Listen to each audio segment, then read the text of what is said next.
in the 70s.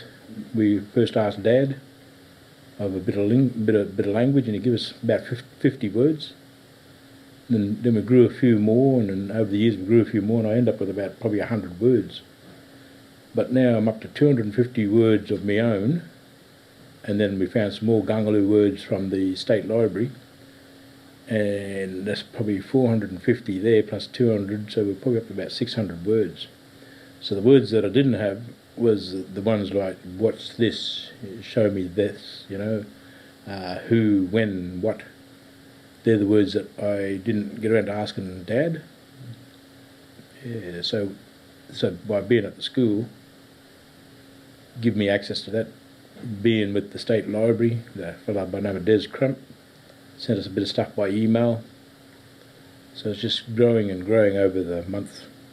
This other Gungaloo list that I got was from all the linguists and people that had done research on our particular tribe. So I got all these extra words, but some of the words don't ring a bell. But obviously if they're Gungaloo, well, I can possibly use them. So some of the words that I didn't have, the missing words, I've tried to use the words from the State Library. So the things for show me and what's this and what and when and how and all the doing words. Yep. So we could speak certain words, but we'd be speaking it in get some mantha. So we'd be saying one word, mantha meaning bread, and get some gamu, water, But now we can actually say the words.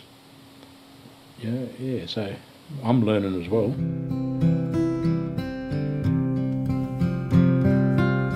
There's two traditional owners here. There's Wadja and Gungaloo. So far, I'm teaching the Gungaloo language, but I'm pretty sure that Wadja would be very similar.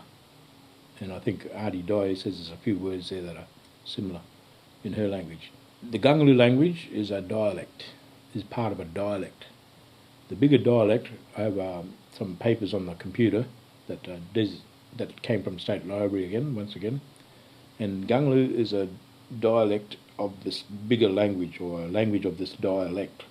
If we say Gungaloo is here in Murrabinda, and then the next door neighbour is Garambul, and another neighbour over this way is Barada and Yetamali, we all share certain percentages of the language. So inside this document that I have, it says, say, your next door neighbour would share 80% words with us. When you get towards Mackay, it might be 50% words with us, and same with Roma. But as you go further and further away, you share less words, or you share the next door neighbour's tribe language. But there's a point where it just goes too far, and that's what I say. I think our dialect runs from Air to Roma, and so if some people have got a problem with it that are within that region, I can bring them in, show them that document, and say, well, look, this is what they reckon, and this is what some old people said to me, and I've got people talking on tapes. That rang bells. So Dad used to tell me about old people, and the next one I've come across that tape of these old people talking, and they're basically saying the same thing what my dad said. Dad said they could communicate, if it wasn't for language, it would be by sign language, sign hands. Hands mean a lot of things. Majority of the language was basically gone, but they were still using bits and pieces of, not so much the younger people, but the older people, for instance, water was gamu, and you hear a lot of people saying gamu, and then smoke, cigarette was munja. So you still hear that, and you hear, I think another common word is dinner for foot. A lot of people say dinner, some say binna for ear. So there was a very few words that were used, but I think that was because of what I said, the dialect. So they were the shared words, but each tribe had different words, but they had common words, I think.